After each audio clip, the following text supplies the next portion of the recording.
you think that is? Okay, time's up, I'll tell you. That is a wall poster. This thing is 4 sheets here, and it's got like this vinyl backing, and it's a pretty sweet image of a lake and some mountains and a forest. Very nice and calming. I plan on putting it in my office. Alright, this is a sneak peek at where the magic happens. This is where I spend my days working. So, got a little Post Malone going on there. Pretty much what I'm going to do with that photo, normally my desk will go up, it's up against the wall there. I'm going to put that wall art right behind the whole desk there. Got a pretty sweet ceiling in here. This was a nursery from the people we bought it from. They kept their little baby in there, so it only made sense that it became my office. But it has this really cool like cloud effect on the ceiling, and gotta have my chandelier, of course, because I'm fancy like that. So yeah, we're gonna put that thing on the wall here. This is a Wall 26 brand. Got it on Amazon like everything else in life. And we're gonna hang it up there. So to get started, I got some sandpaper. I'm just gonna sand it with some 1500, wipe it down with the sponge, and I got a little squeegee action there. So I don't know, people have kind of had mixed results with this, but I think it all comes down to prep work. This wall does have a lot of bumps, a lot of imperfections, none of which you'll be able to see on this camera. No, actually, yeah, you kind of can. So I'm just going to hit some of those because obviously all that will be translated through that image. It's a pretty thick vinyl, but either way, it's all in the prep. So I'm going to get that going. It's probably going to take a few days because I'll need my wife's help, but that's what I got going on in here. So I'll show you how it turns out. Alright, well, there it is all laid out on the ground. Pretty sweet. Yeah. So anyway, my wall in there, in here, in the office, is a little bit shorter than the poster itself. It's like 57.5 inches, so I'll have a little bit of room to play with here. Comes like there, so I'll be cutting off like 8 inches of it, which is pretty much all just water, which is cool and all, but you know, the mountains and the forest are a little more interesting to me. So pretty much I sanded it all down once. You can't see anything here, but sanded it down. I drew a line here just because, okay, so here's the thing. It says it's like a 96-inch wide poster, but every panel overlaps 1 inch, so the effective length is like 95.25, at least whatever that ended up being. So it's going to be a little shorter than my wall because my wall is exactly 96. So anyway, I sanded it once, and then I went over it several times to get all the dust off with a sponge. So that took off a lot, and I think it turned out smooth enough. I mean, it's never going to be perfect, but I knocked down a lot of the high spots. Yeah, you can actually kind of see a difference even here. There's not nearly as many bumps and stuff, and whether there's some old pictures up there, I just sanded all that down. So I'm pretty content with the prep on this. Really, I think we'll just set that first panel and just line them all up after that, and hopefully it'll work out. So I'm going to keep working on this, and I'll give you an update in a little bit. What do you think so far, Sarah? Tough work. Yeah, need the patience of Job. It looks good though. So realistic. If this falls, I'm going to be really... I don't think we'll notice it creeping down. All I could see is if like on a hot day, like a super humid day, maybe, but if it's on... I'd come in here, it'd be so sad. Alright, we'll keep at it. Okay, we just finished up and I think it turned out great. Check it out. Wow. There it is. That probably took my wife and I about 3.5 hours. I'd say if you're planning on doing this yourself, plan on about 45 minutes per panel. It's just, you know, it's pretty tedious work to get it all lined up, but I think it turned out really great, and it's pretty cool. You know, I think it was like $60 for this thing, so for a piece of art that covers the entire wall, I'd say that turned out pretty cool.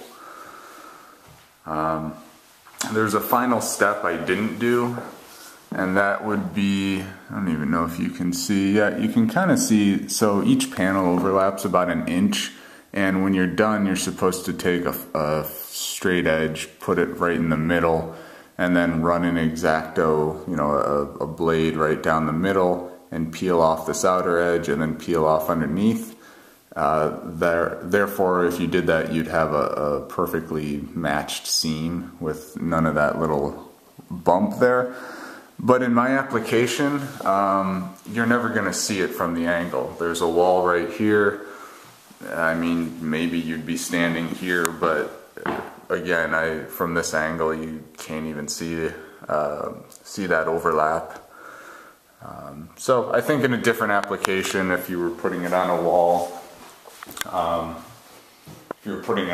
that you had more of an angle view of, I think you probably want to trim it, but frankly, after 3.5 hours of monkeying with this thing, I'm done for the day, that's for sure. But, well, that's it. Maybe we'll do another one, maybe not. There's a bigger version of this we were thinking about putting in our master bedroom on a wall, but I don't know, it's a bit of work. It's a cool result though, so maybe we'll just wait a little bit longer and until we get the, I don't know, get the motivation to do it again. But it's pretty cool. If you're interested in doing it, just be patient. That's all I could tell you. A lot of patience, and you definitely need 2 people. I wouldn't try to do this by yourself. You'd pull your hair out and probably rip the thing down and throw it in the trash. But good luck if you choose to do it. I think it turned out really cool, and pretty excited about it. So I'll just show you. That's with that light that's on. I never use that chandelier. It's really bright, so that's kind of a little more natural lighting. So when you first walk in here, it's the first thing you see. All right, well, that's that. Good luck if you choose to do this yourself. Otherwise, thanks for joining me, and I'll see you on the next one. Hello. Let's check in on the worms. I actually looked in here the other day, and yeah, it's still pretty good. It was a little wet, so I left it open for the day. And it dried out a little bit, so that was good. But check this out. We threw some squash in there, and all the seeds, well, not all of them, but some of the seeds have actually sprouted. That's pretty cool. Let's see, we're still at, I don't know if you can read that, 70 degrees in there.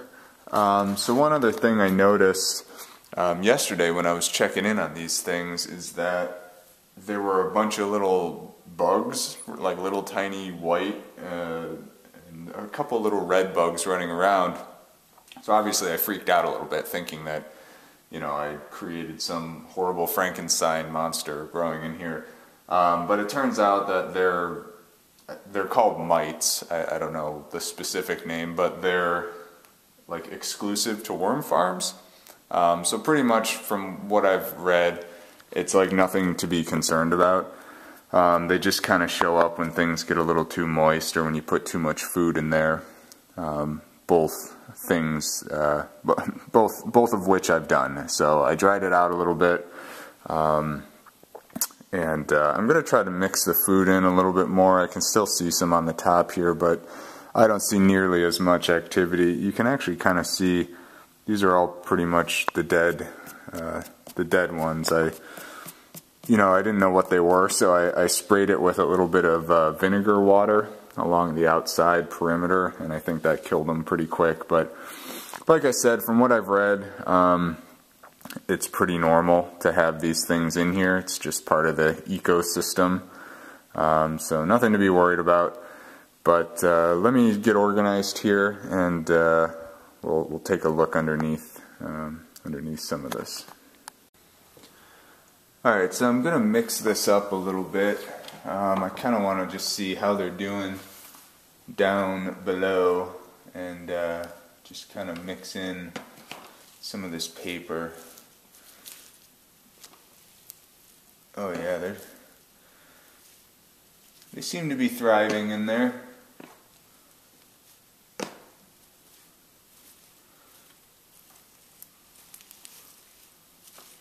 Yeah, I've probably got like way too much material in here. Oh yeah, a lot of worms though.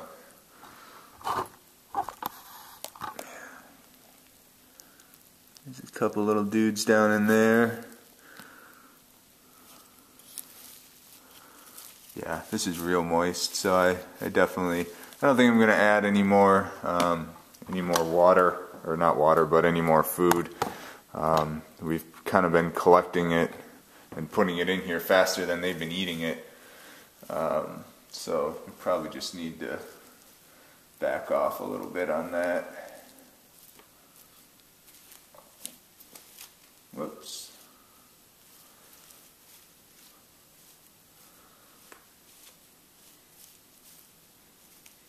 Smells like fresh soil. It's not a foul smell.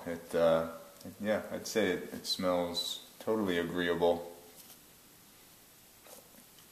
It's not pleasant, but it's not unpleasant. Okay, well, I don't want to get them too mixed up. There was a little bit of material down in here. Let me actually open this up.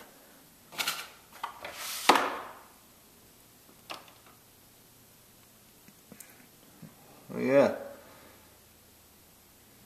Let's see. I don't want to crush anyone.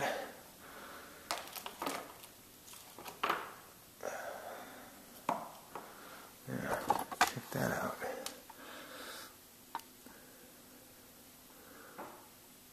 Cool. I might collect some of that and just kind of put it back in the bin here.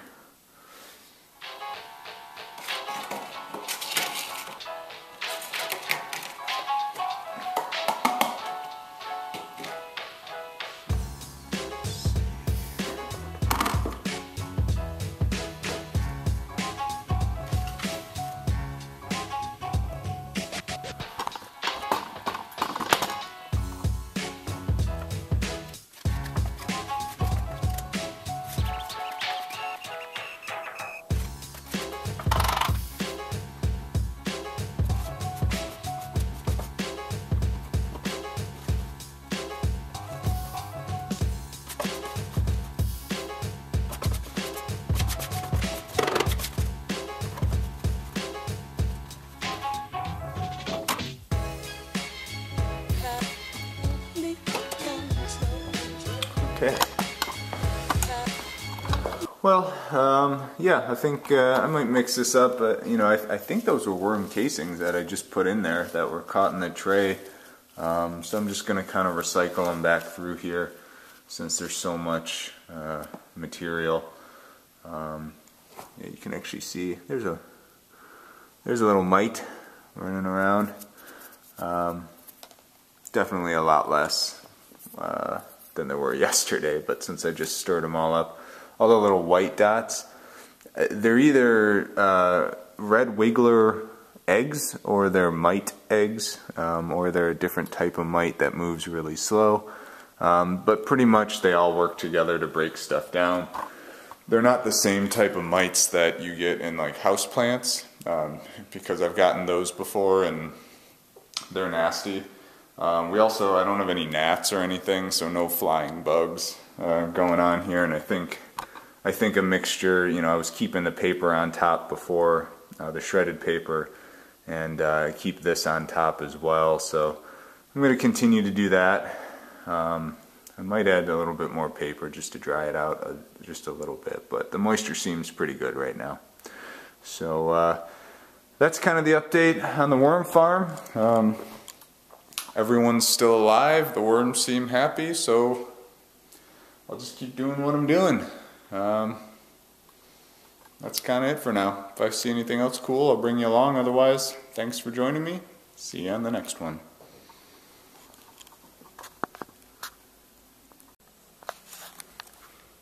Hello. Look at this. These squash seeds are just going out of control. A couple of bugs there. Look at that. Oh my goodness.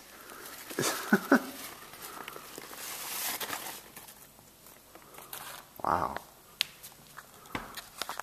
They're all sprouting away. Alright, well, looks like they've broken down a lot more. It's sitting a little lower, so I think I'm going to top it off with a little bit of food. And see how the wormies are doing. Let's see here.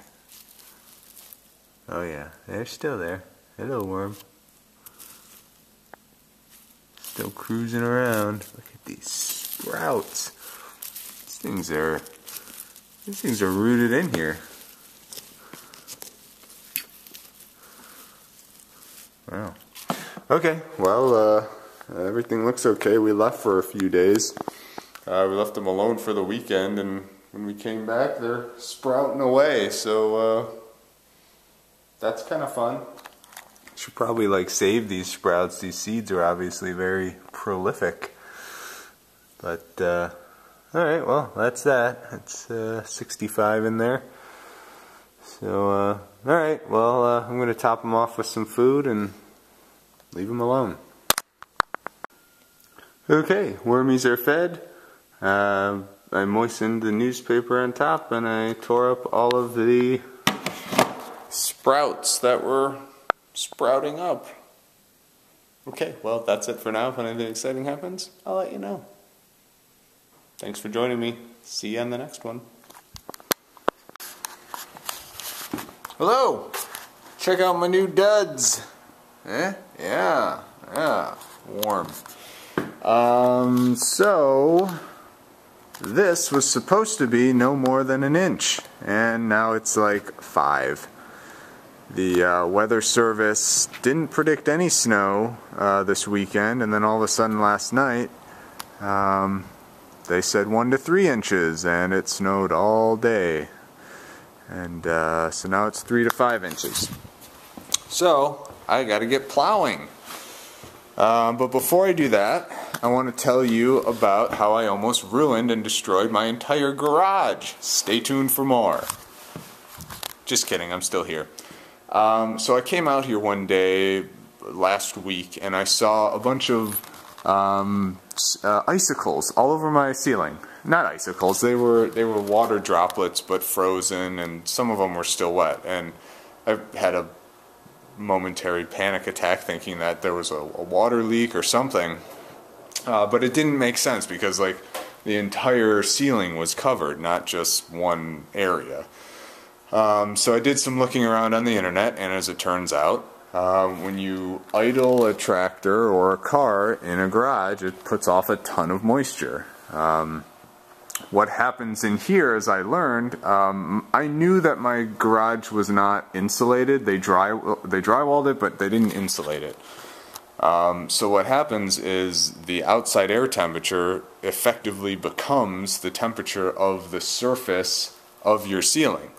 So when I'd idle this tractor in the garage, maybe it's 30 degrees in here and it's 5 degrees outside, that ceiling is probably like 10 degrees to the touch, because all that cold air is just, well, it just transfers right into here. I don't understand the thermodynamics of it all, nor do I need to, but what I know is that no longer will I be idling this tractor when it warms up for 10 minutes in this garage, because it just fills the entire space. So I got a fan, I'll start it, I'll pull it out, and I'll just let it warm up right out here.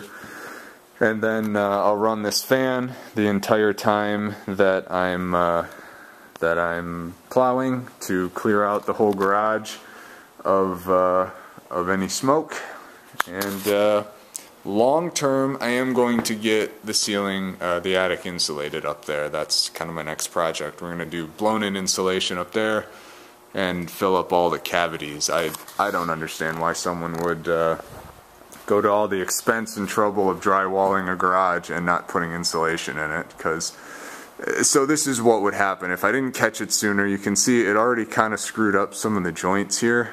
And that's kind of what I noticed. All of a sudden I was noticing a lot more cracks, and then I saw the ice, and then I started putting everything together. And the windows had been really fogged up, or iced over.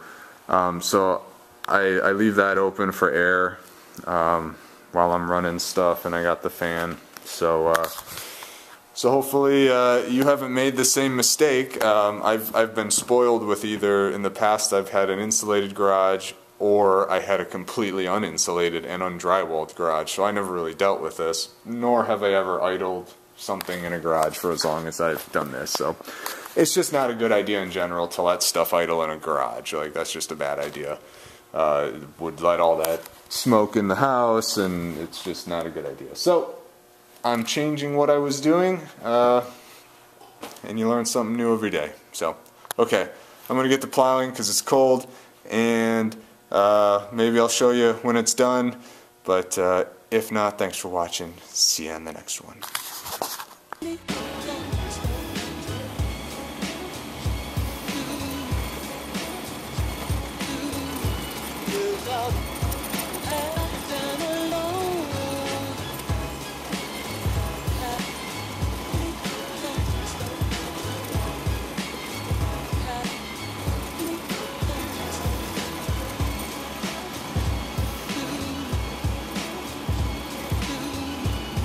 Love.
Got her done. Got my fan going. Whew, I think the moon's coming out. It's supposed to be clear tomorrow. Yeah, that was a pretty good 5 or 6 inches. But, alright, well, that's it for me for tonight. Good night, Kubota. Good night, Joe. Oh, wow.